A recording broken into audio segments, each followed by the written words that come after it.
नमो बुद्धाय. बुद्ध आणि त्यांचा धम्म यातील द्वितीय खंड भाग 6. कनिष्ठ आणि सामान्य जनांची धम्मदीक्षा 1. उपाली न्हाव्यास धम्मदीक्षा. परत जात असताना उपाली न्हावी विचार करू लागला. शाक्य, हे भयंकर लोक आहे. या अलंकारांसह मी परत गेलो तर मी माझ्या सोबत्यांना ठार मारले आणि त्यांचे अलंकार घेऊन पळालो असे समजून ते मला ठार मारतील. मग शाक्य कुळातील हे तरुण ज्या मार्गाने गेले त्या मार्गाने मी का जाऊ नये? खरोखरच मी का जाऊ नये? उपालीने स्वतःलाच विचारले आणि ते अलंकारांचे गाठोडे पाठीवरून खाली उतरून एका झाडाला ते टांगून तो म्हणाला, ज्याला हे सापडेल त्याने भेट म्हणून ते घेऊन जावे. आणि तो शाक्य तरुणांच्या मागोमाग जाण्यासाठी मागे फिरला. शाक्यांनी त्याला दुरूनच येताना पाहिले आणि ते त्याला म्हणाले, उपाली, तू परत का आलास? तेव्हा त्याने आपल्याला काय वाटले ते त्यांना सांगितले. त्यावर ते म्हणाले, उपाली, तू परत गेला नाहीस हे बरे केलेस, कारण शाक्य हे भयंकर लोक आहेत आणि त्यांनी तुला ठार मारले असते. आणि जेथे भगवान बुद्ध होते तेथे ते उपाली न्हाव्याला बरोबर घेऊन गेले. तेथे पोहोचल्यावर त्यांनी भगवंतांना वंदन केले आणि ते एका बाजूला बसले. याप्रमाणे बसल्यावर ते तथागतांस म्हणाले, भगवान, आम्ही शाक्य गर्विष्ठ आहोत. आणि हा उपाली न्हावी बऱ्याच दिवसांपासून आमची सेवा करीत आहे. भगवंतांनी आमच्या अगोदर त्याला आपल्या भिक्खू संघात घ्यावे, म्हणजे त्याला आम्ही योग्य तो आदर आणि मान देऊ आणि आमच्यातील ज्येष्ठ म्हणून आम्ही त्याला हात जोडून वंदन करू. म्हणजे अशा रीतीने आमच्यातील शाक्यत्वाचा गर्व नष्ट होईल. तेव्हा तथागताने पहिल्या प्रथम उपाली न्हाव्याला प्रवज्जा देऊन भिक्खू संघात सामील करून घेतले आणि त्यानंतर त्या शाक्य कुळातील तरुणांना भिक्खू संघाची दीक्षा दिली. 2. सुनीत नावाच्या भंग्यास धम्मदीक्षा. राजगुहात सुनीत नावाचा एक भंगी राहत होता. लोकांनी रस्त्यावर टाकलेला केरकचरा व घाण काढणारा रस्त्यावरील झाडूवाला म्हणून काम करून तो आपला उदरनिर्वाह करीत असे. हलका आणि पिढीजात असा त्याचा धंदा होता. एके दिवशी पहाटे भगवंत उठले. त्यांनी चीवर धारण केले व बऱ्याचशा भिक्खूंसह भिक्षा मागण्यासाठी ते राजगृहात गेले. यावेळी सुनीत रस्ता झाडीत, कचाचे व घाणीचे ढीग गोळा करीत होता व ते टोपलीत भरून हातगाडीवर ओढीत नेत होता. आणि ज्यावेळी त्याने भगवंतांना आणि त्यांच्या मागून चालणाऱ्या भिक्खुगणांना येताना पाहिले त्यावेळी त्याचे अंतःकरण आनंदाने भरून गेले. परंतु त्याला त्यांची भीतीही वाटली. लपून राहण्यास रस्त्यावर जागा मिळाल्यामुळे त्याने आपल्या गाडीचे जोखड भिंतीच्या एका वाकणावर ठेवले व तो भिंतीला चिकटून उभा राहिला आणि हात जोडून त्याने भगवंतांना नमस्कार केला. त्याच्याजवळ आल्यावर भगवंत आपल्या दिव्य मधुर वाणीने त्याला म्हणाले, सुनीता, असल्या दरिद्री जिण्याचा तुला काय उपयोग आहे? गृहत्याग करून तू माझ्या संघात येतोस का? आणि अमृतवर्षावाचा आनंद अनुभवित सुनीत म्हणाला, या जीवनात भगवंतासारखे थोर पुरुषही जर या संघात आहेत तर मी का जाऊ नये? भगवंतांनी मला कृपा करून संघात सामील करून घ्यावे. तेव्हा भगवंत म्हणाले, भिक्खू ये. आणि त्या शब्दोच्चाराबरोबर सुनीताला प्रवज्जा आणि उपसंपदा मिळाली आणि त्याला चीवर आणि भिक्षापात्र देण्यात आले.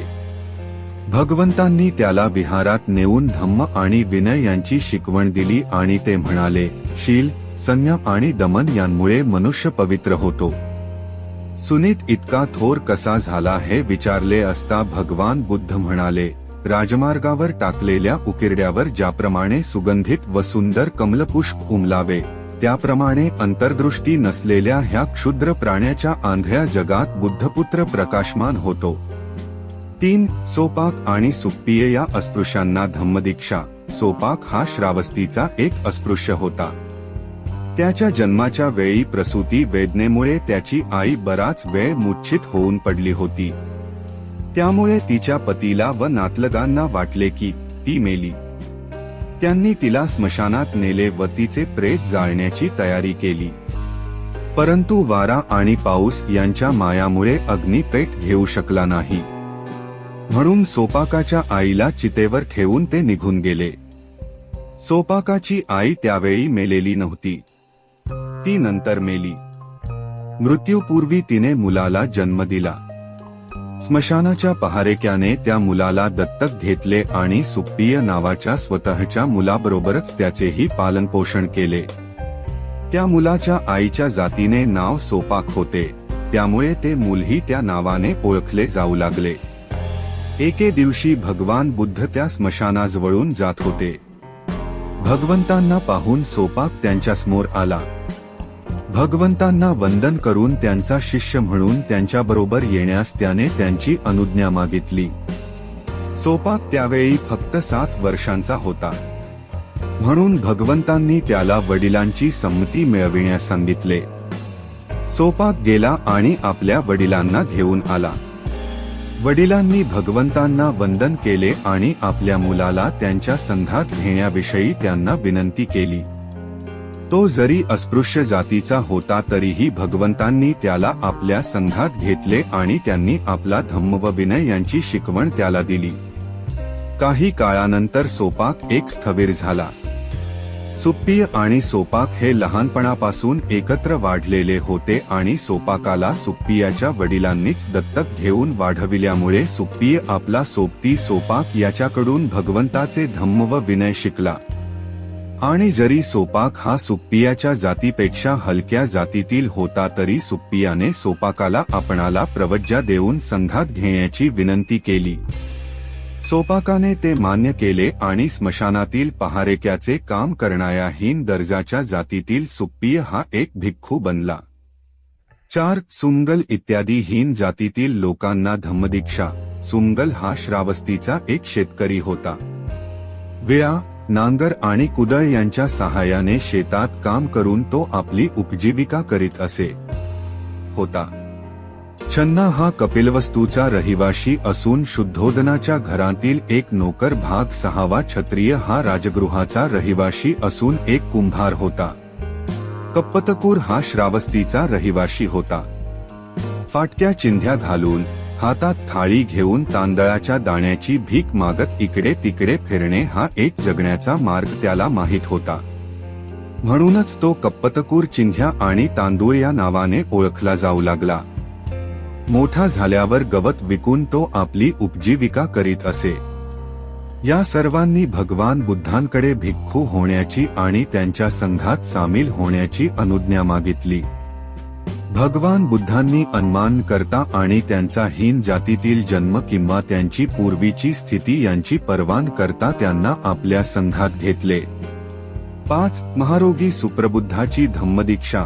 एकदा भगवंत राजगृहाजवळील वेळुवनात जेथे खारीना दाणे चारले जात असत त्या ठिकाणी राहत होते.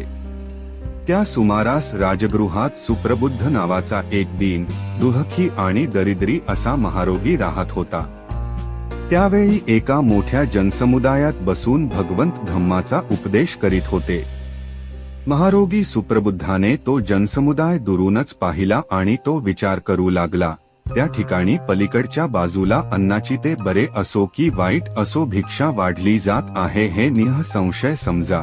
मी पलीकडच्या जमावाकडे गेलो तर मला देखील थोडेसे बरे वाईट अन्न खायला मिळेल. म्हणून महारोगी सुप्रबुद्ध त्या जमावाजवळ गेला आणि उपदेश करीत असलेल्या भगवंतांना त्याने त्या प्रचंड समुदायात पाहिले. भगवंतांना पाहून त्याच्या मनात विचार आला, नाही, या ठिकाणी अन्नाची भिक्षा वाढली जात नाही. श्रवण गौतम या लोकांना आपल्या धम्माचा उपदेश करीत आहे. मीही त्यांचा उपदेश ऐकला तर काय हरकत आहे. म्हणून एका बाजूला बसून तो विचार करू लागला, मी देखील हा उपदेश ऐकेन.